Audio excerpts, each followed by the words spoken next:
Wassalamualaikum warahmatullahi wa ala alihi washabihi wa mawala. Mungkin sebelumnya bisa geser mas, nanti biar yang datang terakhir bener nabrak-nabrak.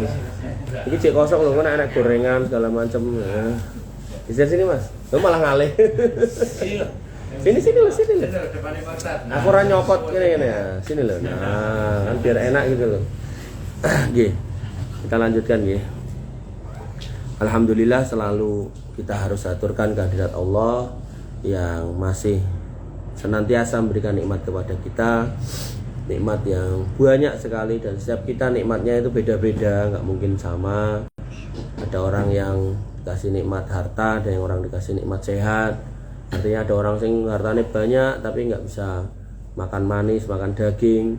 Ada orang yang nggak punya harta banyak tapi makan apa aja nggak punya pantangan dan seterusnya. Ada orang yang duitnya oke tapi rumah tangganya berantakan dan seterusnya gitu kan. Maka apapun nikmat dan cobaan yang kita terima, maka kita harus senantiasa bersyukur.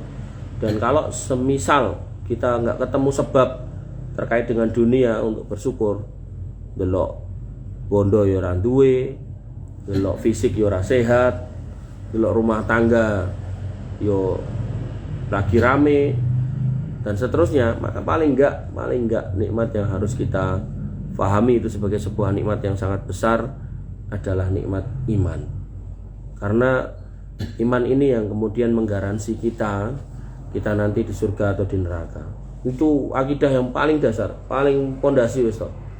Karena nanti ada orang yang kemudian dosanya oke tapi dia masih punya iman nih. Nah, ayo digeser dulu iklannya jalan timbangku. Ini kalau udah iklannya selesai kita lanjut. Karo ngicipi ente to mas. Ambil Virahapi boleh loh, kan karo santai loh ini. Seneng lho pengajian ini di format santai gitu. Nggih. Jadi walaupun ya toh kita nggak punya sebab dari sisi dunia, paling nggak tuh dari sisi akidah itu loh. Karena nanti ada orang tuh sing dosane oke sak pirang-pirang tetap diselamatkan sama Allah Subhanahu wa taala dari neraka. Ternyata karena akidahnya itu masih lurus. Dia yo maksiat tapi yo akidahnya tuh lurus. Akidahnya tuh nggak pernah berbuat kesyirikan, masih orang Islam, masih orang beriman. Ning ya toh, dia harus merasakan pahit getirnya neraka gitu. Tapi ini bukan berarti nyuruh jenengan bermaksiat tapi nggak berbuat syirik, tapi maksiat atau boten gitu. Justru ini menjadi informasi buat kita. Kalau panjenengan orang beriman dan tidak melakukan dosa-dosa besar, orang mendem, orang nyolong, cupu, orang zina, orang narkoba gitu kan, maka insya Allah nasib jenengan, nasib kita nggak akan separah orang ini gitu loh. Boten. Jadi nggak jangan kayak orang sebagian bocah saiki kuliah apa sekolah gitu. Alah ngopo sekolah ngopo kuliah. Wong kae lho, tanggoku kancaku sekolah apa kuliah nganggur gitu kan. Padahal kudune mikire wong nek kuliah we nganggur atau enek sing nganggur, ya mendingan kowe kuliah ning aja nganti nganggur kan gitu. Malah ora gelem kuliah. Atau enek wong sing dikon salat bro ngono. Halah, kowe ora ngerti Al-Qur'an kae mengatakan apa? Wailul lil musallin, celaka wong sing salat. Ngono tok dek ngomong. Padahal di dalam Al-Qur'an itu siapa yang orang salat yang celaka itu? Alladzina hum an salatihim sahun, wong sing lalai dari salat asar kudune jam 3, salate setengah 7. Salat maghrib kudune jam 6 malah setengah 8 gitu kan. Malah wis metu saka waktune gitu kan. Padahal ayat itu tidak mengatakan soal metu dari waktune. Masih ada waktunya walaupun sithik gitu. Artinya harusnya kita sebagai orang beriman tuh yo salat ning waktune sing bener gitu loh. Bukan malah para salat sisan gitu. Lagi nanti Nabi mengatakan orang yang datang ke dukun dan membenarkan ucapan dukun, sholatnya 40 hari nggak diterima gitu.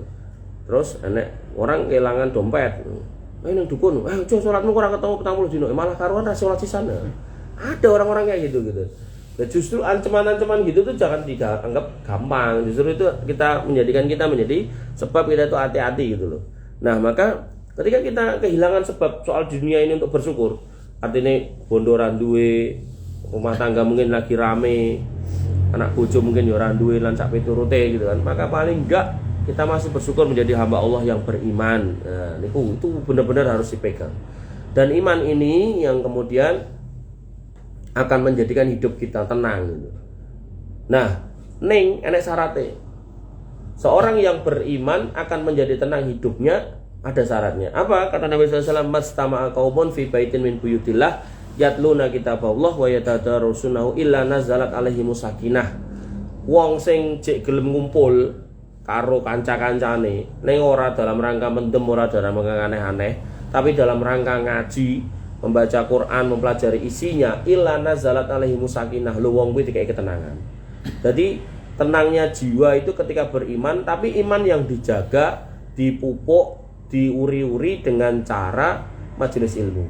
Kaya to sampean nandur pari, jenengan kan mesti pengen panen pari atau panen gabah gitu. Ning nek ra mbok openi parimu dadi napa istilahnya sawahe nelo kae, wayah iki do mudeng perparian ora to? Mungkin ra mudeng nek bos nek sing iki. Sithik-sithik lah ya. Nek ya ora kudu duwe sawah to. Paling ora gatekke ngobrol karo tanggane ning macul lho. Ora kudu duwe sawah, aku ya ora duwe sawah gitu kan. Mung mergo pakku wong macul dadi mudeng gitu. Nah, ketika pari kayak meteng, sing meteng ora mung kucing, pari kayak meteng gitu kan. Itu kan kudu dikei banyu to, dengan harapan biar isine gabah kuwi mentes kan gitu. Nek ora dikei banyu garing nelo, dijarke apa meneh ra diabuk lan sak piturute ya ora bakal panen sing apik gitu loh. Nah, dalam hal keimanan, Allah sudah memberikan kita hidayah taufik. Nah, hidayah taufik dari wong Islam. Panjenengan sudah dipilih Allah dari wong Islam, itu hidayah taufik. Yang ngekei Allah melalui perantara orang tua jenengan, sebagian kita. Ada sebagian yang kemudian mencari kenal dengan orang awalnya non muslim terus jadi Islam, ada yang kayak gitu. Tapi umumnya kita adalah melu wong tua kan gitu. Nah, maka kita butuh menjaga tanaman iman ini loh ben seger. Petani kan nek wis pinter ning rawat terus parine munduk terus entek isine mentes. Dhek mesti rata-rata ngomong, wah nek sing ngene iki ayem matine, garing ngenteni panen, apa nek goleki bakul ya garing ngenteni bakul kan ngono. Tapi nek delok parine jabrut-jabrut renek isine, garing dipangan wereng pangan tikus lan sak piturute gitu kan. Mesti dhek wis gelisah. Wah iki modalku semene, engko payu ora semono, engko mesti rugi semene gitu. Dadi wis ayem. Nah, maka orang yang punya tanaman iman wis dipilih dari Gusti Allah dadi wong Islam, maka harus dijogo.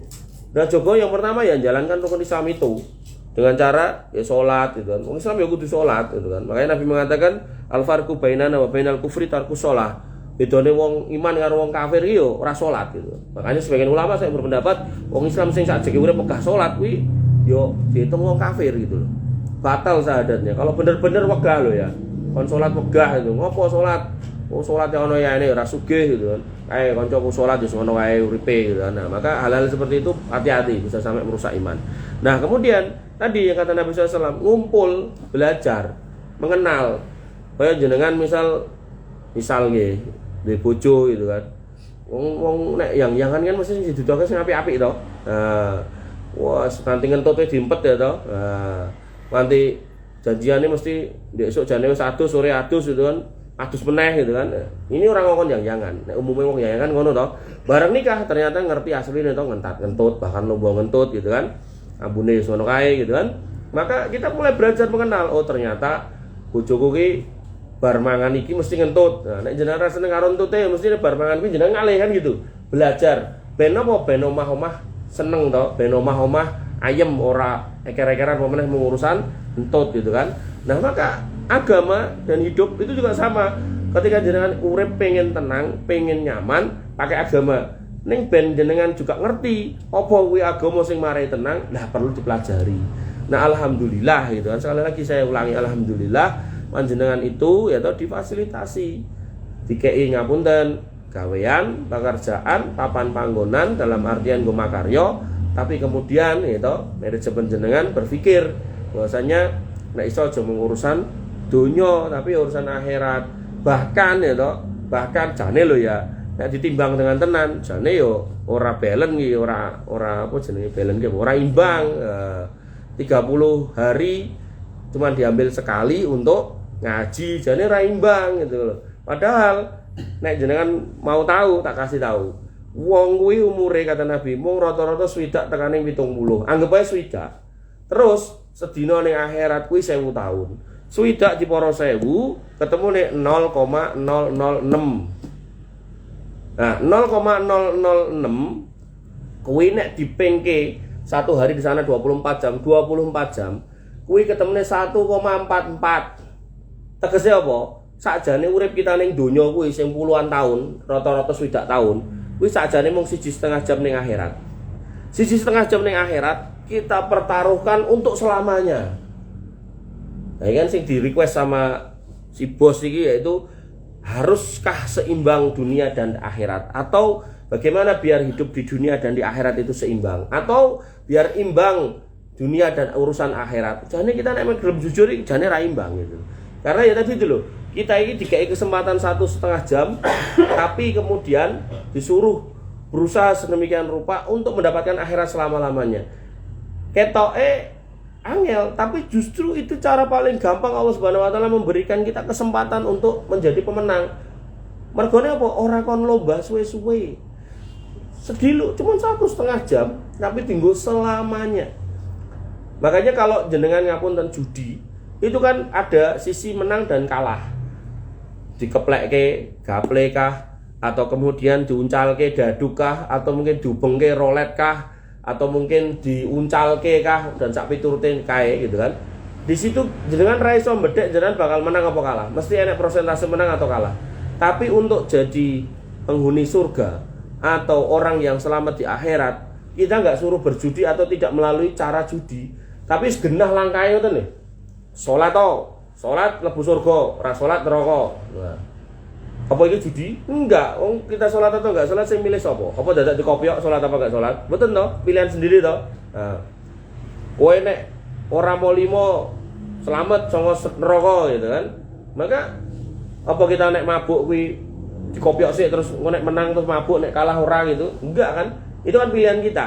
Makanya karena semua itu adalah pilihan kita, maka agar kemudian innan nafsal amaratum bisu, hakikate jiwa itu ngongkon sing elek-elek gitu kan. Maka kudune ya waktu setengah jam itu jenengan manfaatkan semaksimal mungkin, jangan sampai milih sing elek. Nah itu loh. Karena nanti itu pertaruhannya digo selamanya. Makanya Allah mengatakan kullu nafsin dha'iqatul maut. Setiap kita ketemu mati, wa innama tuwaffawna ujurakum yaumal qiyamah, dan kita semua akan bertanggung jawab atas kelakuan kita ning donya. Faman zuhziha 'anil nar wa udkhilal jannah, sapa wong sing selamat saka neraka dan iso mlebu surga, faqad faz, kuwi sing menang. Dan ini bukan perjudian. Ini sebuah perlombaan. Beda ini ya, perlombaan sama perjudian. Makanya Allah mengatakan wasari'u ila magfiratim mir rabbikum wa jannatin arduha ka ardis samawati. Buru-buru ngejaro ampunane Tuhanmu. Kemudian wasabiku ila magfiratim mir rabbikum. Berlombalah menuju ampunan Tuhanmu. Kemudian wa fi dzalika falyatanafasil mutanafisun. Dan sifat orang beriman kuwi nek ngerti kesempatan berbuat baik, wayah sholat, wayah poso, wayah sodako, wayah nulung konco, segera lomba, ora kosak-kosik gitu loh. Nah hal seperti ini yang kemudian harus kita pahami. Nek waktu kita itu nggak banyak, cuman 1,5 jam dari waktu sehari di akhirat. Dan yang menarik lagi, Allah itu sayang sama kita. Dari 1,5 jam ini nggak diminta semua mas. Dari waktu 24 jam kita cuma diminta sholat 5 kali. Dari 5 kali ini nek dipengke 5 menit, rata-rata sholat 5 menit plus setengah jam tuh gituan. Kamu berapa menit sekali sholat? Atau udah lupa? 5 apa? 5 jam? 5 menit kan? Oh apa? Oh orang Sunda. Oh malah Papua. Aduh malah bahasa Papua rambut dengan 5 menit. Nah 5 menit kali 5 berapa? 25. Anggaplah setengah jam kan. Setengah jam kita sholat, nggak sholatnya kan 23 setengah jam kan? Ya nggak? Iya. Kalau Allah ini mau berbisnis sama kita kayak manusia, misal kalau manusia itu kan pani piro gitu, kamu berani berapa gitu kan. Kalau Allah kemudian katakan nek kalian sholatnya lebih banyak daripada nggak sholat, lagi tak masukkan ke dalam surga, misal kayak gitu, misal gitu kan. Ini kita apa ada yang masuk surga? Nggak ada, karena kita sholatnya rata-rata cuma setengah jam mas. Puasa juga sama, kita cuma diminta puasa wajib berapa? 1 kali dalam 1 bulan, padahal bulannya ada 12. Artinya kalau kemudian Allah katakan nek puasa kamu, berarti saya dari tadi ngomong bahasa Jawa kamu nggak paham ya? Nah, maka saran saya segera cari orang Jawa mas.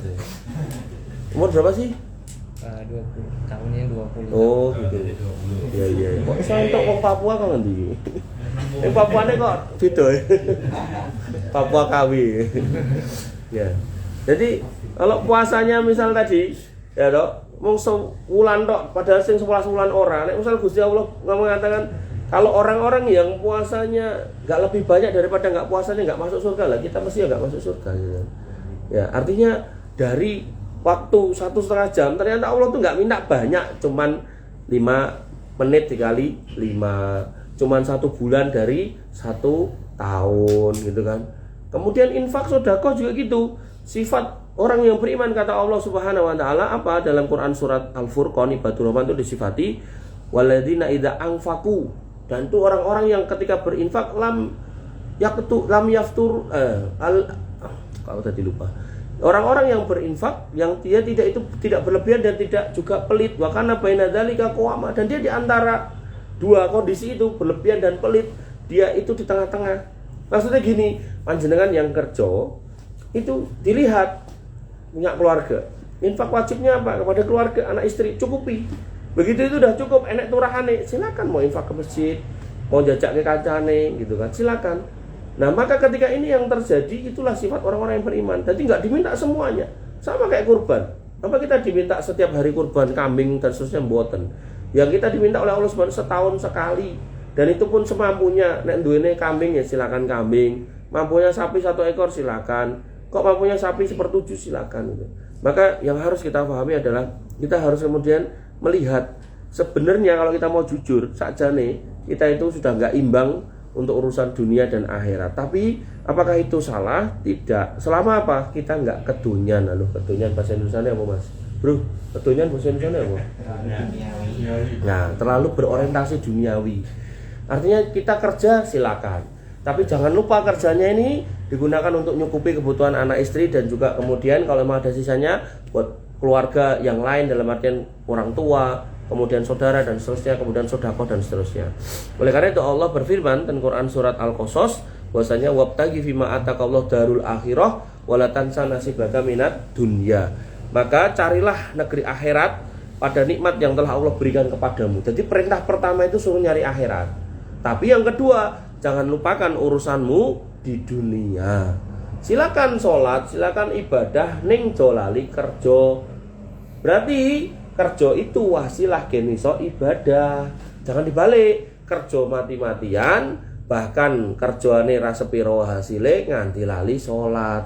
Karena Allah dulu kan akhirat, bukan kemudian dunianya gitu. Bahkan ketika kita dongo itu apa sapu jagat, doa sapu jagat, apa mas? Doa sapu jagat. Ayo apa ayo? KTPA diajari toh. Apa ayo? Rabbana atina, oke. Robbana atina fid dunya, dunia disebut ya. Kemudian hasanah, terus wafil akhirati hasanah, wakina adabana. Dunia disebut sekali, akhirat disebut 2 kali. Ini menunjukkan bahwasanya walaupun dunia disebut di depan, tapi cuma sekali. Akhirat disebut belakang 2 kali. Ini menunjukkan cara ditimbang harus abot akhiratnya. Artinya gini loh, silakan kita mencari nafkah, silakan kita berdagang, silakan kita berbisnis, tapi jangan sampai menabrak halal haram, karena halal haram ini akan dipertanggungjawabkan di akhirat. Dan yang paling penting lagi, kerjaan semua yang kita kerjakan jangan sampai kemudian menghalangi, mencegah kita untuk beribadah. Artinya nek jenengan duwe bos kok malah nyelekke salat, duwe bos kok malah nyuruh ngaji, nyuruh macam-macam dan seterusnya, bahkan mungkin nanti insya Allah dikei paket haji umroh gitu. Nah, wah nek nganti ngono ya Allah. Terus kowe metu pilih duwe bos sing ra ngongkon salat, pilih duwe bos sing ra tau nekokke urusan agama, walah wis rugine pol. Nggih. Ya jadi jangan sampai kita menjadi orang-orang seperti itu. Makanya ketika dikatakan wala tansa nasibaka minad dunya, Ibnu Katsir, seorang ulama tafsir, mengatakan janganlah engkau melupakan nasibmu dari urusan dunia, yaitu dari yang Allah bolehkan berupa makan, minum, pakaian, tempat tinggal dan menikah. Jadi yang halal-halal. Jadi wala tansa nasibaka minad dunya, terus jangan korupsi, jangan. Berarti aku untuk mendem, jangan. Berarti aku untuk nyenengi bojone tanggaku, jangan. Nek statusnya jek bojone tanggaku, jangan. Tapi nek rondone tanggaku lah monggo gitu loh. Maka harus dibedakan halal dan haram, karena kita ini manusia bukan binatang. Makanya Allah mengatakan orang-orang yang diberikan pendengaran tapi kemudian tidak menggunakannya, diberikan penglihatan tapi tidak mau melihat dengan matanya, diberikan hati dan pikiran nggak mau mikir, kata Allah, ulaika kal an'am balhum adol. Mereka itu seperti binatang bahkan lebih rendah. Wong jelas iki barangnya wong liya kok dijikuk, jelas iki bojone wong liya kok digondol, jelas iki dudu-duweke kok diambil gitu kan. Maka kita harus kemudian menjaga diri jangan sampai walatan sanasi bagamina dunia ini bukan berarti terus kabeh-kabeh kon ngikat, kabeh-kabeh kon mangan, jangan. Artinya kita harus kemudian pilih-pilih juga, di situ ada halal dan haram. Sampai Nabi mengatakan innal halala bayyinun wal haramu bayyinun, yang halal jelas, yang haram jelas, wa bainahuma mustabihatun. Di Papua itu ada istilah, ada adat atau ada kebiasaan namanya bakar batu gitu kan. Itu di situ dikumpulkan daging babi sama daging bukan babi gitu kan. Maka orang Islam ya nggak boleh makan itu subhat gitu. Bukan yang tak ambil ayam lah, tapi dicampur sama daging babi ya nggak boleh gitu. Nah, termasuk kemudian ikut perayaan-perayaan orang non-muslim itu juga bukan bagian yang dibenarkan gitu kan. Akhirnya orang Islam melu kemudian ikut mabuk di situ, nggak boleh gitu. Hal-hal seperti itu yang harus kita pahami. Wa nifidina azani Allah wa iyyakum. Di akhir ayat surat Al-Qasas itu Allah kemudian mengatakan wa ahsin kama ahsanallahu ilaik, dan berbuat baiklah jadi manusia di muka bumi sebagaimana Allah sudah baik sama kita, sama kamu. Dan berbuat baik yang terbaik adalah menjadi hamba Allah yang paling baik. Nah, hamba Allah yang paling baik gimana kosin, dan hamba Allah yang paling bertakwa. Jadi bukan soal kulit, muka, bukan soal pangkat, jabatan, duit, kedudukan, bukan. Walaupun manusia melihat wong sing paling mulia itu adalah wong sing paling sugih atau sing wong paling tinggi jabatannya, itu pandangan manusia. Maka kalau panjenengan tahu Allah punya kalimat inna akramakum indallahi atqakum, sesungguhnya yang paling mulia di mata Allah adalah orang yang paling bertakwa. Dalam hadis disebutkan innallaha la yanzuru ila suwarikum wa la yanzuru ila ajsamikum. Allah itu enggak melihat pada pakaianmu, mukamu tidak, penampilanmu tidak, pada fisikmu juga enggak, walakin yanzuru ila qulubikum, lihat hatimu, lihat imanmu. Makanya kemudian para sahabat dikatakan oleh Nabi SAW, lau anfaku misla uhudin dahaban, kalau kalian semua berinfak semisal gunung Uhud, emas, gunung Uhud gede, emas kabeh gitu kan, maka nggak akan pahalanya, nggak akan lebih banyak daripada infaknya para sahabatku walaupun cuma 1 mud sak meniki atau setengahnya. Kenapa? Karena iman mereka beda dengan kita. Mereka orang-orang pilihan dengan iman yang luar biasa, yang gak pernah mendustakan nabinya, yang berjuang mati-matian membela agamanya, yang kemudian mengikhlaskan dirinya untuk akhirat bersama nabinya dan tidak pernah condong pada dunia. Walaupun ada yang kaya, iya Utsman bin Affan kaya, Abdurrahman bin Auf kaya, tapi begitu kemudian Nabi mengatakan siapa yang berani membayar sumur ruman masuk surga, kata Abdurrahman bin Auf, Utsman bin Affan, saya ya Rasul yang bayar. Dibayar, bahkan ketika harganya misal harganya adalah 10.000 dinar, dia pun malah berani bayar 20.000 dinar. Sampai wong Yahudi itu tadinya ngedol sumur tok, kemudian sak kebun-kebunnya dikei karena bayarnya udah berkali-kali lipat. Maka hal-hal seperti ini yang harus kita pahami.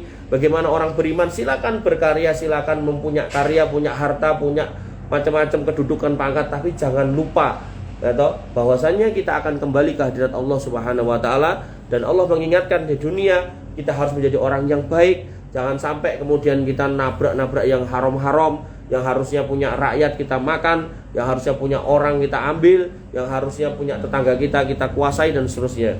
Kemudian kata Allah lagi mengingatkan tentang perbuatan jelek-jelek itu, wala tabghil fasada fil ardi, dan jangan kalian membuat kerusakan di muka bumi. Nah, orang yang kemudian jane duit semiliar wis cukup, kemudian dia kurang, akhirnya dia harus gali tanah, jual timah sampai akhirnya 270 sekian triliun, ku yo jek kurang gitu kan.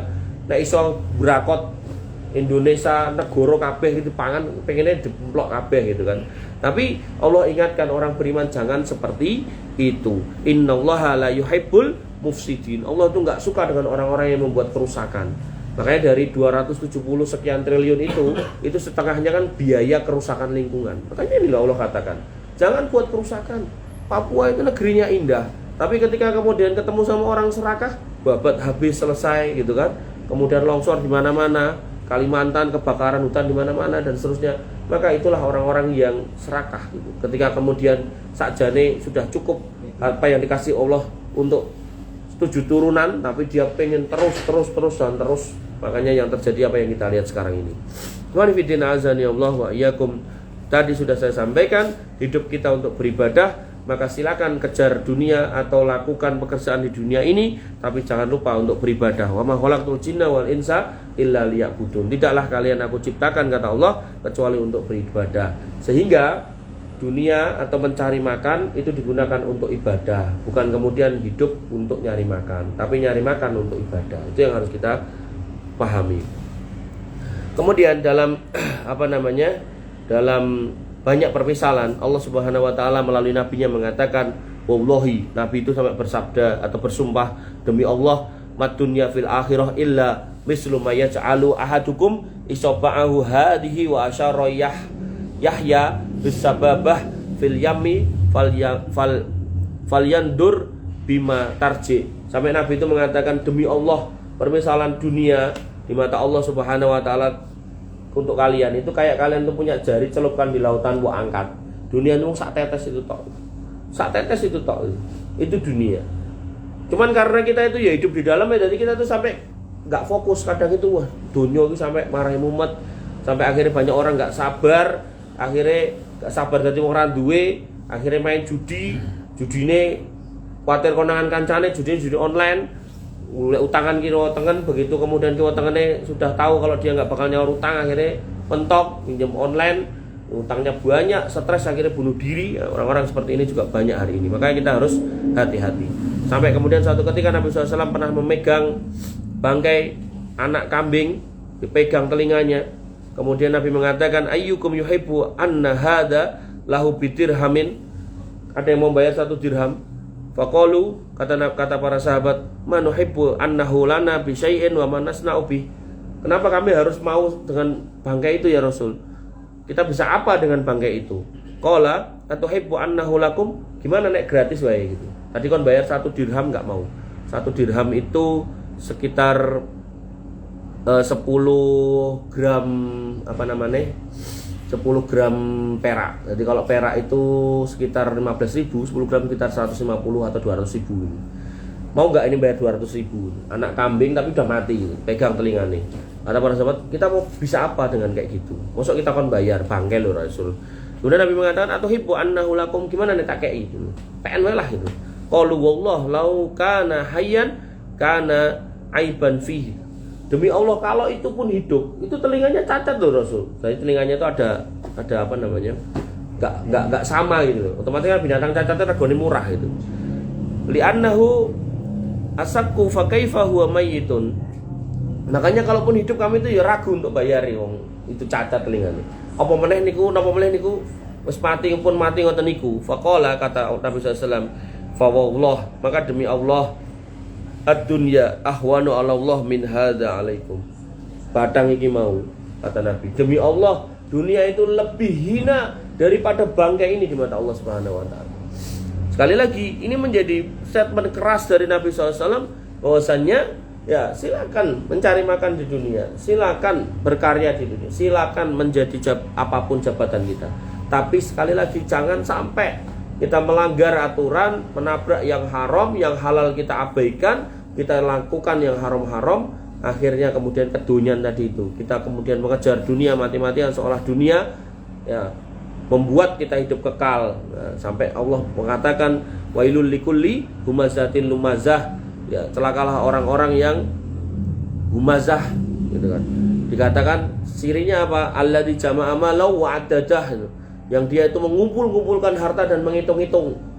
Dan setelah dihitung, yahsabu annahu malahu akhladah, dia merasa dengan hitungan itu, ya toh, ayam mati ini terus dia rumong ora bakal mati, Pak itu. Pengusaha apapun hari ini ya banyak yang mati. Presiden manapun hari ini ya ujung-ujungnya ya mati, gitu kan. Maka kayak Presiden Indonesia siapa yang belum mati? Tinggal SBY, Megawati sama Jokowi. Nah, ini semua tinggal ngantri, termasuk kita, termasuk orang tua kita, kabeh bakalan tekaning pati, wis toh. Maka yang harus kita pahami, ya, apapun jabatan kita, siapapun kita, apapun profesi kita, maka jangan sampai kita lupa hakikat kita untuk hidup di dunia ini, yaitu untuk beribadah kepada Allah Subhanahu wa taala. Wa nifidina azani Allah wa iyyakum. Selesai, materinya sudah habis. Ada yang mau nanya kah? Ada yang mau ngajak rame kah? Mas siapa namanya? Landi. Landi. Landi. Oh, Landi. Landai. Landi. Megang apa di sini? Mobil. Komputer. Megang mouse. Iya. Yang mau nanya enggak? Iya, monggo Mbak. Apa-apa? Tapi di luar teknik Enggak apa-apa. itu kan kadang kalau tahajud itu kan lanjut wirid. Apa tuh? Kalau sholat tahajud Tahajud kan dan lanjut wirid. Ya, terus itu yang paling bantu kan melawan ngantuknya ya. Melawan ngantuk. Terus kadang gitu tuh gimana Ustaz? Ya malah bagus loh. Pas wiritan, subhanallah, ler turu toh. Nah, maka ketika jenengan tertidur tapi sebelumnya wiritan, posisi tidur itu jenengan dihitung lagi wirid. Makanya termasuk hal yang baik yang banyak orang luput, kuwi meh turu bukai HP, kudune meh turu aja bukai HP, meh turu wirid tuh. Astagfirullah, bukai HP sing tonton sing ora-ora gitu kan. Pamitnya turu ning ra turu-turu akhirnya sesuk wayah nyopir ngantuk gitu kan. Banyak-banyak istighfar, astagfirullah pas mau tidur dulu. Les gitu, maka jenengan sejak tertidur sampai bangun terhitung wirid. Gitu. Kemarin ada yang bilang ojo sampai tertidur loh gitu. Alah, itu justru yang salah itu. Artinya gini, selama kita nggak menyengaja memang pengen tidur loh, artinya kita benar wiritan kemudian tertidur kan, ngantuk itu. Tapi nek sengaja tidur ya berarti memang kita tidur niate gitu kan. Ngoten. Jadi lanjut terus. Lanjut aja wirid sallallahu. Yang paling ya catatannya kalau bisa ya jangan sampai kawanan gitu loh. Kadang-kadang ada yang langsung tahajudnya pol gitu, meh subuh malah tertidur atau tidur tangi-tangi jam 7. Nantinya kalau kondisinya kayak gitu ya mendingan jenengan bangunnya itu 3:30 atau jam-jam 3 gitu kan. Jadi begitu selesai tahajud masuk subuh gitu loh. Jadi nek mau ngantuk tenan ya bar subuh terus dulu gitu, biar enggak kecapean gitu kan. Juga harus disetting nanti pas kerja jangan sampai ngantuk juga. Jam dulu tak ya. Wis. Ojo di bojo lho. Ojo seneni bojone. Seneni bojone. Tahajud Mbak. Dulu tangi jam apa? Iya, jam apa? Nah, wirid tuh wiritan dengan HIS wiritan. Ada lagi yang mau nanya? Itu nih. Jadi kadang ini kita tanya sana sini jawabannya beda-beda bingung gitu. Ya nek iso yo jangan bingung. Tanya sing jelas wae. Ada lagi? Apa ada tak anu Mas? Urut wae sing tekok dari sana sini sana. Sing tekok kabeh. Iya. Kan maksimal. Mas. Kupluk putih aku ora kenal jeneng-jenenge apa kupluk putih. Ku pasti bokono klambi ireng. Ora kulit ireng, klambi ireng. Kupluk putih. Lho kok enggak ada wong kon wajib kok ya Mas ya. Enggak potong gaji ta kita. Potong bonus ding. Nanti mau Dadi to nek nggon ibu-ibu Jogja kae nek sing teko entuk hadiah. Hadiah apa mbuh lah terserah lah. Hadiah kok doorpress bentuknya tapi mbuh apa ora ngerti. Mas. Ya biar ini memacu interaksi.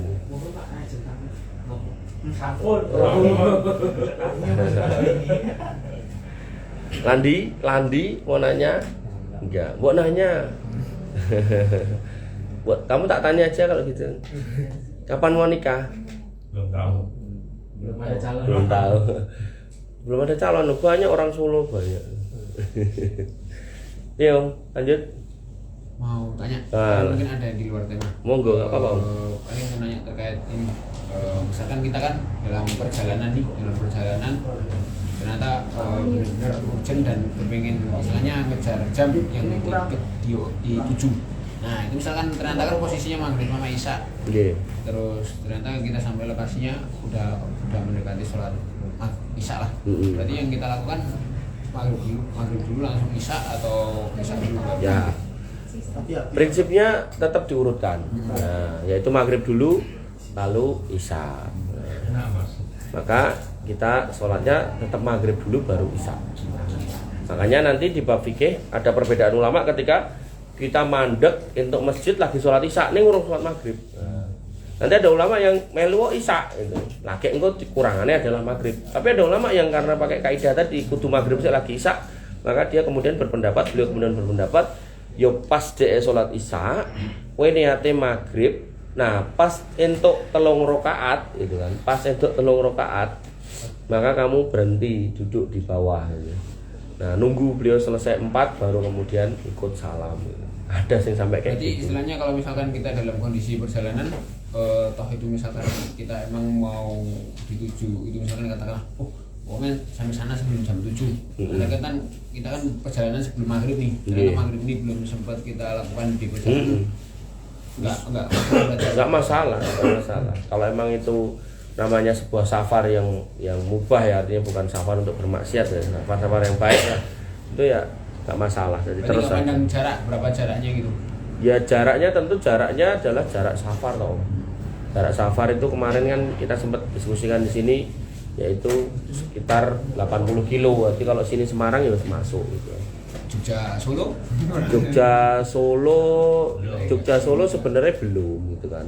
Tapi dengan melihat dinamika yang ada, apalagi uruf yang ada, Jogja Solo itu kan sudah disebut safar juga oleh sebagian orang. Ya, jadi Jogja Solo bisa, nggak apa-apa. Tapi nek Solo Klaten itu katanya masih belum. Jadi pertanyaannya Pak Adi mungkin mewakili saya tadi.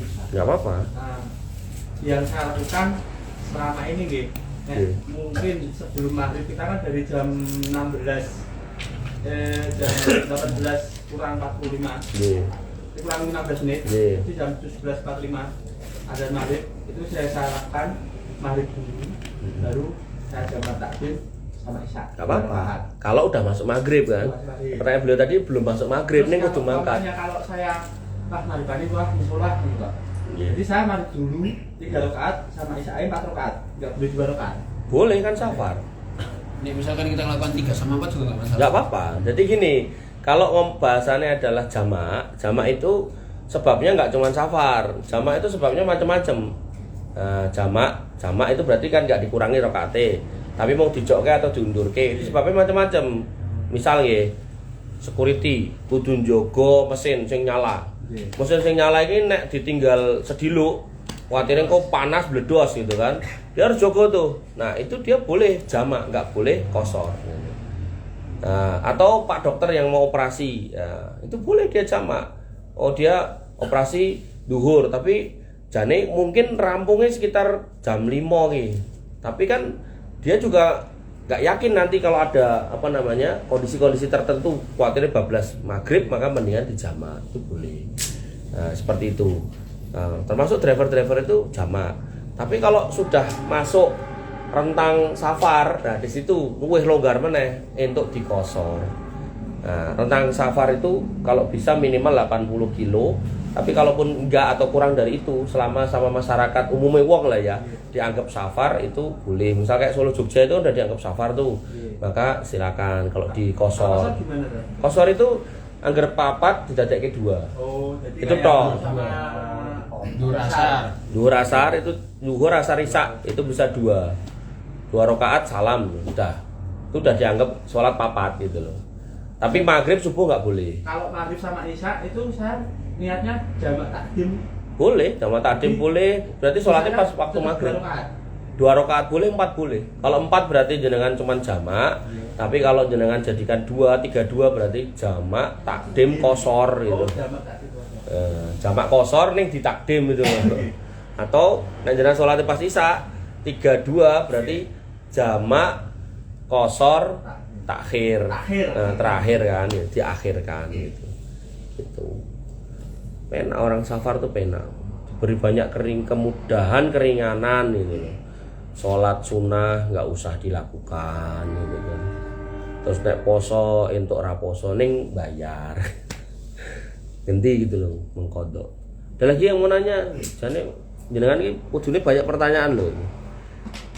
Kudune lo ya. Ayo Mas nanya Mas. Apa tuh? Kalau jamak motor itu yang hujan itu ya? Jamak apa? Jamak motor. Jamak motor. Yang maghrib terus kemudian hujan langsung. Oh, ya itu jamak aja sih, cuman nggak ada istilah nganggo motor itu jamak aja. Jadi sebab jamak itu kan banyak. Salah satunya hujan. Gitu. Salah satunya hujan. Kenapa kok hujan untuk dijamak? Karena waktu itu nggih konstruksi masjid itu ngisore masih lemah. atape nganggo lepah kurma, godhong kurma iki kaya godhong pring, kaya godhong klopo kae lho. Jadi cara wong masang apa kayak kajang kan ajene sing godhong tebu ya to. Nah, itu kayak mirip-mirip gitu. Nah, itu nek udane deres tuh kadang itu tembus, bawahnya jeblok gitu. Makanya boleh jamak waktu hujan. Nah, kemudian yang kedua, ada ulama yang kemudian untuk konteks sekarang karena masjidnya api-api, ada yang kemudian tidak membolehkan itu, walaupun ada ulama yang membolehkan. Ning yang ketiga, ini yang paling penting. Jamak itu hanya dilakukan orang yang berjamaah ning masjid. Jadi nggak bisa dilakukan kalau sholatnya sendirian. Ngoten nggih. Hujan itu ya? Nggih, jadi misalnya nyopir udan terus sholat dhewe dijamak gitu. Nah, enggak boleh. Jadi jamaknya mergo nyopir bukan karena udane gitu. Ya, tapi kalau jenengan misal di satu masjid kok lagi pengajian maghrib lalah udan terus imamnya dijamak sian karo isya gitu kan. Nah, maka enggak apa-apa gitu. Jadi pengajiannya pada maghrib pas jenengan teko sholat maghrib toh ternyata udan terus imamnya ngomongnya dijamak lah sisan enggak apa-apa. Gitu. Jadi kalau yang model sekarang itu ada hilaf, yang masjid sekarang itu kan ada hilaf antara ulama yang membolehkan atau enggak gitu kan. Artinya jangan ikut yang boleh ya enggak apa-apa. Itu kan namanya hilafiyah, itu biasa dalam fikih, enggak apa-apa. Jadi enggak harus khawatir. Tapi ya tadi banyak orang tuh kadang salah paham. Sholat dhewe ning omah dijamak gitu kan. Nah, ini keliru gitu. Ada lagi yang mau nanya? Lagi Iya. penggantian puasa yang terlupa. Terlupa. Iya, kan waktu itu kebetulan pas hamil jadi Hamil. nggak enak terus batal nggak enak tapi lupa gitu Iya. hitungannya gitu. Selama Ya. ini sih kalau puasa sunnah selalu niatnya kodok. Kodok. Terus sampai kapan? Puasa sunnah niatnya kodok. Iya maksudnya? Jenengan puasa sunnah niatnya kodok. Oke. Nah, ini pertanyaan saya. Jenengan hamil berapa kali? 2. Oke.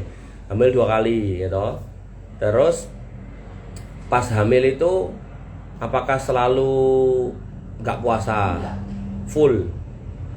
Iya. Ya wes berarti kan utangnya sebulan. Kadang-kala nggak puasa. Kadang-kala nggak puasa. Gampangane kadang-kala iki jenengan nek tak omongke kuwi setengah jenengan ra poso, setengah poso gitu mantep ora? Nggak sampai setengah. Enggak sampai setengah ya berarti 10 dino ngono ya. Ya ra. Nah, ya wes ya kan nek enggak sampai jenengan yakin enggak sampai setengah berarti kan jenengan nek 10 dino anggaplah mantep wonten nggih 10 dino. Nek 15 ora ning 10 oke gitu kan. Ya ra. Nggak yakin juga. Oh, lo enggak maksudnya ya di antara enggak yakin sing paling mantep sing ndi ngono lho. Kan di antara sekian laki-laki terus jenengan milih garwa jenengan lho. Pokoknya ya ora mantep milih DE gitu. Akhirnya ya kepilih juga di anak loro gitu. Nah, wong pengennya milih sing liya. Sing liya ya ora karuan gelem to. Akhirnya ya kayak gitu kepilih lah itu gitu kan. Nah, itu kan kayak gitu. Jadi 2 kali. Ini berarti kan nek ngomongke maksimalnya kan berarti 60 hari. Ini jenengan yakin ora full kok. Oke, setengah yo yakin ora gitu kan. Oke, 10 dino. Cocok ora? Nah, oke, 10 dino nek cocok berarti peng loro 20 dino udah utang jenengan 20. Nah, saiki tinggal setiap jenengan poso sunnah itu jenengan niatkan qada itu wis peng piro? Nggak ngitung. Oke, enggak ngitung toh. Saiki tak tekoki nek peng 10 enek ora? Lebih toh, 15. Lebih kan udah lama. Udah lama ya wes. Berarti anggap aja 15 ya. Ya wes jenengan tambah 5 meneh. Wes selesai utang jenengan. Ya itulah fikih. Makanya dikatakan di dalam sebuah hadis ditulis oleh Imam Nawawi, dak mayuribuka ila mala yuribuk. Nah, tinggalkan yang membuat kamu ragu menuju yang enggak ragu. Contohnya gini. Contoh ya, jenengan lagi sholat duhur. Ora khusuk ya toh, kepikiran ora-ora sing kepikiran SPP anak erong dibayar, listrik entek lan sak piturute gitu. Bingung iki salatku iki 3 apa 4 gitu kan. Saiki tanyakan dalam hati jenengan kuwi mantepe 3 apa 4? Mantepe 3. Ya wis, berarti hitung kuwi 3 tambah 1 jingkas ben 4. Oh, mantepe 4 ya berarti salam nek konteke salat sing 4 gitu loh. Nah, iki bingung ki 5 apa 6 ya, iki udah salah kabeh gitu kan, ya kendang salam nek kuwi gitu kan. Ya gitu, jadi pastikan yang jenengan yakin, tinggalkan yang nggak yakin. Contoh meneh, jenengan lagi sholat wetenge krul-krul gitu kan. Ngentut pora ya aku gitu kan sok gitu toh, ngentut pora ya aku gitu kan. Maka kata Nabi apa? Jangan kamu batalkan sholatmu sampai kecium baunya atau terdengar suarane gitu. Ora nek suarane, bes ora nek suarane, ning ambune buadek ra ukur gitu. Ya kuwi genah ngentut, Bro gitu. Atau ora mambu tapi mak brot gitu kan. Atau jenengan karena pilek ranium bau, kan ada orang-orang tertentu yang sakit ranium bau. Kemudian delalah ya rada SP juga sudah pangrungon ra krungu suarane. Ning kancane sampean ning sebelah nutup piro, cek biaka nih. Ya, berarti ya itu harus dibatalkan karena jenengan mesti ya kentut gitu. Gitu. Dan itu waswas syaitan gitu kan. Ngaitan Quran surat An-Nas dan qul a'udzu birabbin nas, malikin nas, ilahin nas, mencari waswasil khannas alladzi yuwaswisu fi sudurin nas. Jadi setan itu selalu memberikan rasa was-was. Nek ngene piye yo, nek ngono piye yo. Makanya Nabi memberikan tips agar melawan was-was yaitu apa? Tinggalkan yang meragukan menuju yang enggak meragukan. Contoh meneh, nguyuh wis cawe gitu kan. Terus kok kaya krasa enek sing metu gitu kan. Nah, apa kata Nabi tentang yang kayak gitu? Ambil air, tangan jenengan lo telesi banyu, terus dipercikke ke area kemaluan. Wes, dadi engko nek ndelok kok kaya enek lho, wis kuwi berarti percikan air tadi. Boten. Niku nek krasa atau rumangsa enek sing krasa gitu loh. Tapi nek genep jelas-jelas ngadeg nganti kotos-kotos kok cek lagi bagas iki uyuh apa udu ya lah, genah blambang kok cek kok uyuh apa udu. Bener ya? Jadi meragukan atau enggak itu ketika emang bendanya atau sesuatunya itu tipis banget angel diidentifikasi, maka tinggalkan gitu. Gitu. Oke, ada lagi yang mau ngejak rame? Mau tanya lagi. Monggo, lanjut. Yang pertama, adakah mesti ada nggak cara kita mengingatkan teman-teman sekantor atau teman-teman lama dengan mengingatkan lisan? Mungkin kan kita bisa kadang mengingatkan dengan lisan. Yeah. Mungkin ada nggak cara yang lain, kita katakanlah misalkan dalam kantor itu kita harus memutar sesuatu yang agar teman kita tuh bisa teringat untuk akhirat gitu loh. Ya, jadi memang kalau manajemen jenengan sampai mikir kayak gitu tuh wah luar biasa. Karena hidup seorang manusia itu dikatakan wal asri innal insana lafi husrin. Hidup kita tuh rugi kok gitu. Illa, kecuali apa? Illa ladzina amanu, beriman. Artinya kalau milih enggak iman wis rugi. Nek apa ya iman tok. Wa amilu sholihat, ngaku Islam ning kelakuane elek yo rugi ya. Jadi nek Islam ya kudu harus jadi orang baik. Aku refleks pakai bahasa Jawa, maaf ya. Sambil belajar ya. Barangkali nanti cepat orang Jawa. Soalnya terkadang udah ngingatkan secara lisan tapi di hati itu terasa pedih gitu loh kalau teman-teman misalnya dalam satu lingkup kerja dia itu dengar suara adzan maupun dengar apapun itu tidak bergegas untuk berangkat. Ya, siap. Kita lanjutkan dulu. Kemudian enggak beriman rugi. Iman tok ya rugi, kudu beramal solih gitu. Makanya tadi kan ada orang yang beriman tapi dicemplungin rokok karena menyanyiakan imannya di dunia toh. Nah, kemudian yang ketiga, ternyata itu juga masih kurang gitu loh. Ketika apa dia tidak tawasau bil haq wa tawasau bis sabr, tidak saling menasihati pada kebenaran dan kesabaran. Karena nanti ada Mas, orangnya bar sholat gitu Mas, bar sholat rampung sholat melipir bunuh diri Mas itu. Karena nggak ada yang ngeleke soal kesabaran, nggak ada yang ngeleke soal kebaikan kebenaran itu. Ada orang-orang kayak gitu. Makanya yang harus kita pahami, kita harus selalu saling menasihati. Nah, cara saling menasihati gimana? Sekarang teknologi udah banyak gitu. Teknologi udah banyak. Jadi misalnya dibikin grup WA boleh, atau mungkin ada jam tertentu sing mungkin alarm waktu sholat itu bunyi dan seterusnya gitu kan. Nah, terus pertanyaannya beliau lagi tambahan, tapi kok kadang wis adzan kok yo rantang mangkat, akhirnya kita anyel. Nah, ini kalau ini udah di luar wilayah kita Om. Jadi ini udah di luar kita. Jadi Nabi Muhammad SAW tuh pengen banget pamannya masuk Islam, pengen banget pamannya itu bersyahadat. Sampai saking pengennya itu sampai begitu sakaratul maut ya ditemani.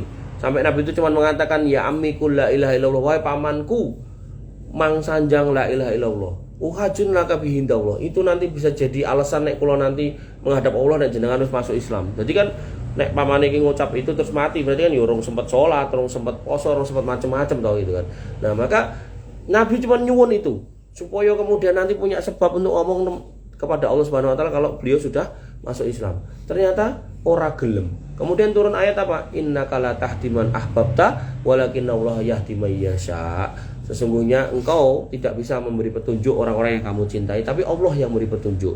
Makanya Nabi diingatkan, wa ma alaika ilal balagh, kewajibanmu hanyalah sekedar mengingatkan, menyampaikan.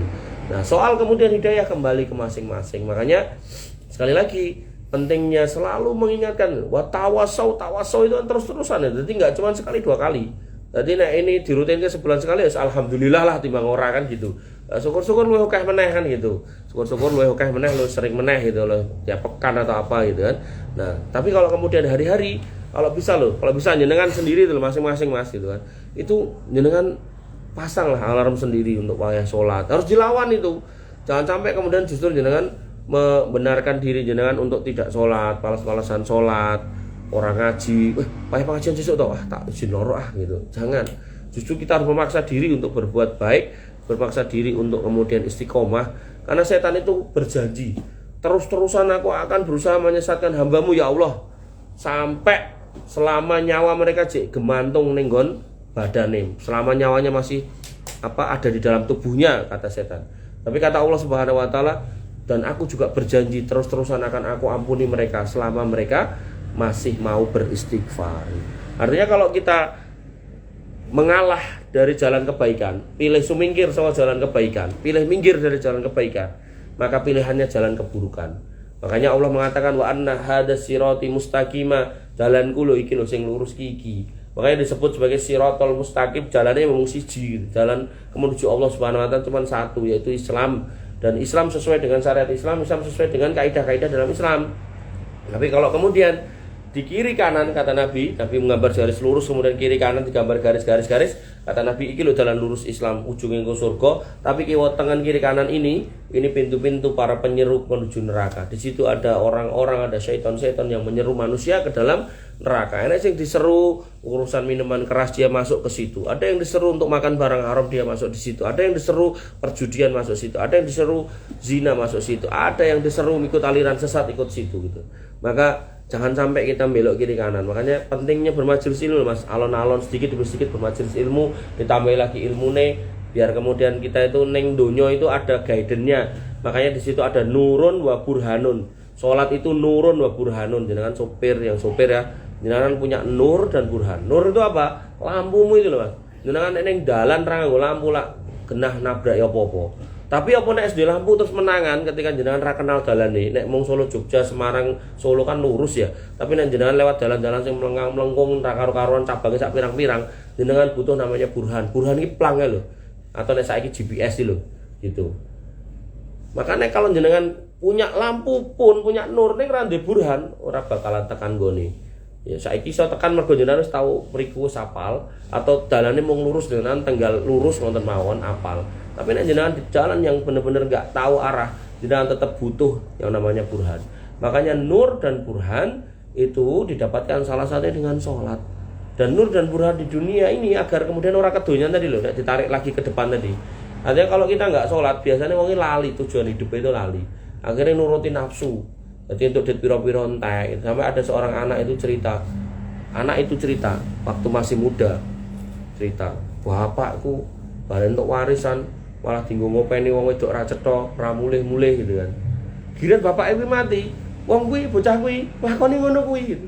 Ya kenapa? Karena bocahnya ra salat. Akhirnya ya ora entuk nur karo burhan sehingga sing dilakoni pake malah ditiru gitu loh. Kenapa? Lah karena sing jenenge zina kuwi penak gitu kan. Lah zina ki penak gitu kan. Makanya kan Bang Haji kan ngomong kan sing maksiat-maksiat ki penak kan. Ya penak. Karena penak makanya ada orang yang melakukan. Tapi apakah semua yang penak ini benar? Makanya tadi di depan saya katakan inna nafsal amaratum bisu illa ma rahima rabbi. Sesungguhnya yang namanya nafsu itu hakikatnya nyuruh sing elek kecuali sing dirahmati. Berarti ada nafsu yang dirahmati. Ketika hubungan suami istri itu penak gitu kan, maka yang dilakukan dengan bukan pasangannya itu yang haram. Maka sing halal piye? Ya kepada pasangannya. Nah emang kuwi halal kata Nabi fi bid'i ahadikum sedekah. Dalam urusan hubungan suami istri kamu sedekah. Balenono ping bola-bali untuk pahala. Tapi nek karo wong wedok liya, ya itu wis dosa, sok-sok yang bayar barang ya kan. Nah, maka yang harus kita pahami ya, sebagai seorang suami kata Nabi, nek kamu melihat sesuatu yang membuat gairahmu muncul, segera pulang temu istrimu karena sing diduweni dheke padha karo sing mbok delok ning dalan. Begitu pula Nabi mengatakan kepada istri, nek garwamu bojomu lagi nyeluk ehem kok ya kowe semoyo, hati-hati laknat malaikat ket kowe nolak sampai tekaning subuh. Karena urusan ini harus balance itu. Maka kalau kemudian nafsu itu sudah ditaruh di tempat yang benar, insya Allah dirahmati Allah, dan insya Allah kata-kata atau tempat atau kondisi kedunian itu yang cinta dunia itu nggak ada. Makan ya gitu, makan itu kan juga bagian dari nafsu, toh pengennya mangan itu. Tapi nasi dimakan barang haram ya nggak boleh dosa. Tapi yang dimakan makanan halal itu kan aman. Duit ya gitu, duit itu kan barang sing nyeneng kayak gitu. Bahkan Nabi mengatakan harta itu hijau gitu kan. Makanya ada orang sampai ngomong motone nganti hijau gitu kan. Nah itu duit itu bisa halal bisa haram, podo-podo duitnya loh. Nah duit hasil korupsi haram, duit nyolong jupuk haram. Tapi nek duit hasil kita kerja benar-benar kerja yang halal gitu kan. Duit hasil kita berdagang yang halal. Podo-podo dagangnya yo iso halal iso haram. Siji dagang ayam, siji ayamnya tiren ya. Jadi sing tiren yo haram gitu kan. Apa meneh wis tiren babi meneh gitu kan. Nah, haramnya ping pindho. Maka harus hati-hati nggih. Maka semua yang tadi ditanyakan harapannya ya panjenengan semua ini bisa saling mengingatkan. Yang diingatkan jangan marah. Justru teman terbaik atau keluarga terbaik itu adalah keluarga yang mengingatkan. Saestu. Daripada ngekei panganan, insya Allah kabeh wong seneng. Tapi kalau urusan mengingatkan, maka orang-orang yang diberi hidayah itu yang seneng. Makanya kalau ada orang, Mas ayo sholat gitu, Masya Allah berarti ini saudaramu. Makanya pepatah Arab itu mengatakan sodiku kaman abka kalaman adhaka. Ini urusan dunia loh. Bahwasanya temanmu itu adalah teman sejati itu wong sing gelem nangis bareng sama kamu, bukan orang yang cuma mau ketawa-ketawa tok. Kalau kamu punya teman maunya cuma diajak jalan, diajak makan, diajak piknik gitu, gak usah temenan sama dia. Teman sejati itu teman yang kalau kamu punya masalah dia mau dengerin, kalau kamu butuh bantuan dia mau bantuin gitu kan. Kalau kamu minta pertolongan dia siap untuk nolong dan dia ada untuk kamu. Itu teman sejati. Nah, itu urusan dunia. Nah, urusan akhirat, teman yang terbaik al-akhilau yauma idzin ba'dum bi ba'din adu illal muttaqun. Teman terbaik urusan akhirat yaitu orang-orang yang bertakwa, yang dia selalu mengingatkan kita kebaikan. Karena kalau jenengan berteman dengan orang-orang yang enggak bertakwa, yang enggak mengingatkan kita pada kebaikan, yang ada nanti di akhirat kita sama teman kita itu saling tuding.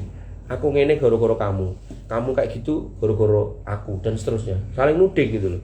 Al-akhillau yauma idzin ba'dum bi ba'din adu. Mereka semua yang dulu berkawan baik, berteman dekat akan saling bermusuhan ilal muttaqun, kecuali orang bertakwa. Makanya sekali lagi saya sampaikan, ya jenengan ada di tempat yang baik, ada di kondisi yang baik, ada di lingkungan yang baik, ya banyak-banyak bersyukur kepada Allah Subhanahu wa taala sambil berdoa semoga gajinya dinaikkan kan gitu kan. Ya.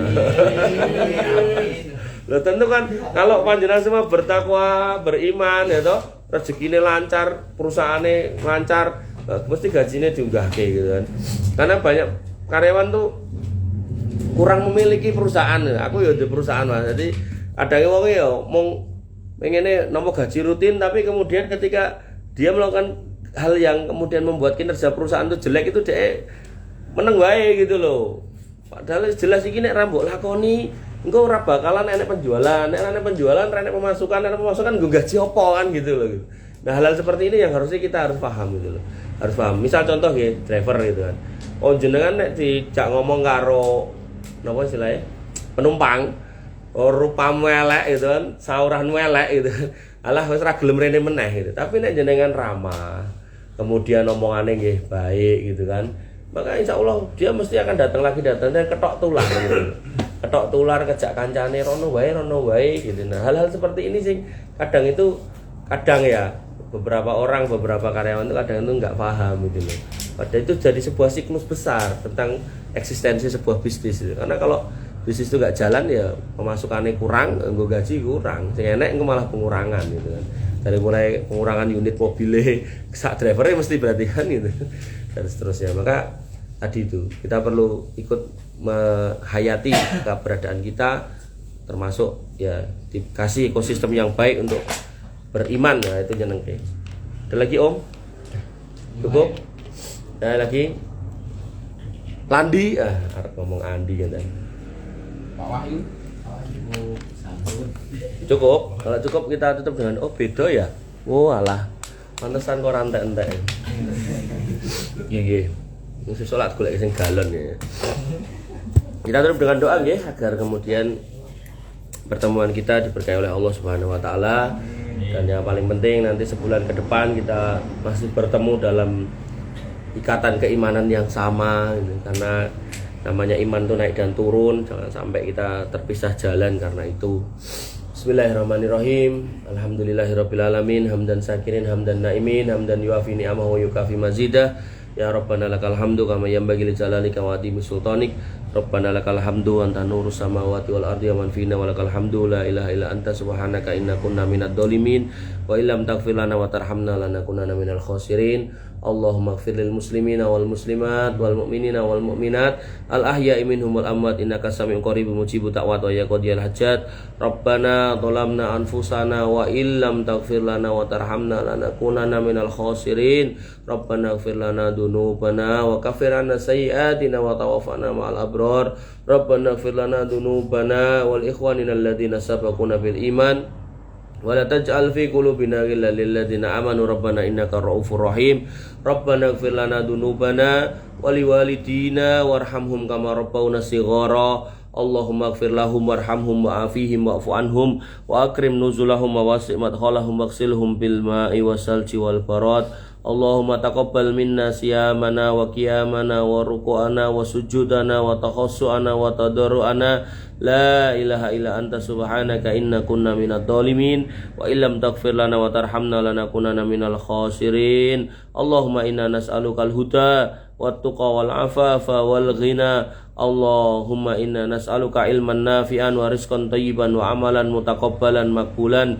Ya arhamar rahimin irhamna faghfir lana ma qaddamna wa ma akharna wa ma a'lanna wa ma asrarna wa ma anta a'lamu bihi minna. La ilaha illa anta subhanaka inna kunna minadh dhalimin wa illam taghfir lana wa tarhamna lanakunanna minal khasirin. Rabbana hab lana min azwajina wa dhurriyyatina qurrata a'yun waj'alna lil muttaqina imama. Allahumma ja'alna muqimina shalah wa min dhurriyyatina rabbana wa taqabbal du'a. Allahumma ja'al hadzal baladan aminan mutmainan warzuq ahlahu minas samarati wajnubna wa banina wa anak budal asnam. Allahumma aminna fi awtanina wa aslih a'immatana wa wulata umurina. Allahumma aslih auladana wa aslih azwajana wa aslih akhwatana wa ikhwanana wa aslih asatidana wa aslih ummahatana wa aba'ana ya arhamar rahimin ya dzal jalali wal ikram.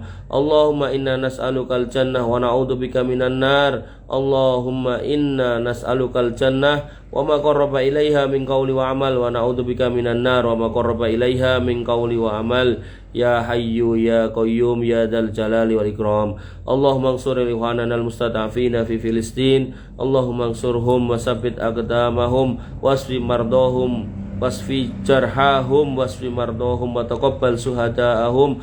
Allahumma ansur ikhwanana al mustad'afina fi kulli makan wa fi kulli buldan. Ya arhamar rahimin irhamna wa irhamhum adkhilhum jannata ma'al abrar ya arhamar rahimin ya dzal jalali wal ikram.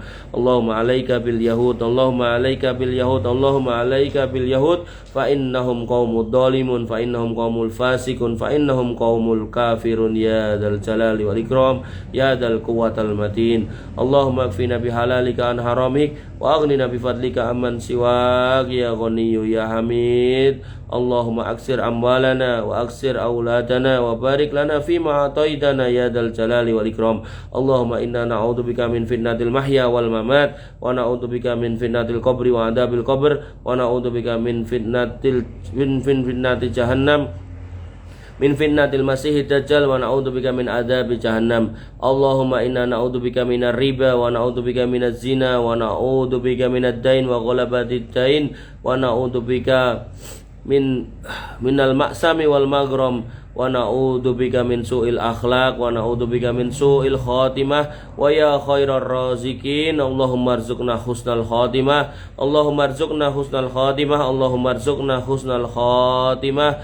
Wa ya muqallibal qulub sabbit qulubana ila dinik wa ya musarrifal qulub sarrif qulubana ila ta'atik wa ya dzal jalali wal ikram. Allahumma arinal haqqa haqqa warzuqna tiba'ah wa arinal batila batila warzuqna istinabah. Allahumma ihdinas siratal mustaqim siratal ladzina an'amta 'alaihim ghairil maghdubi 'alaihim waladdallin. Amin. Rabbana atina min ladunka rahmah wa hayyi' lana min amrina rasada. Rabbana atina ma wa'adtana 'ala rusulika wa la tuhzina yaumal qiyamah innaka antas sami'ud du'a innaka la tukhliful mi'ad. Rabbana atina fid dunya hasanah wa fil akhirati hasanah wa qina adzabannar wa qina adzabannar wa qina adzabannar. Wa akhiru da'wana alhamdulillahi rabbil alamin wa sallallahu ala nabiyyina Muhammadin wa ala alihi wa sahbihi wa sallim ajmain. Akhiru kalam subhanakallahumma bihamdika asyhadu an la ilaha illa anta astaghfiruka wa atubu ilaik. Assalamualaikum warahmatullahi wabarakatuh.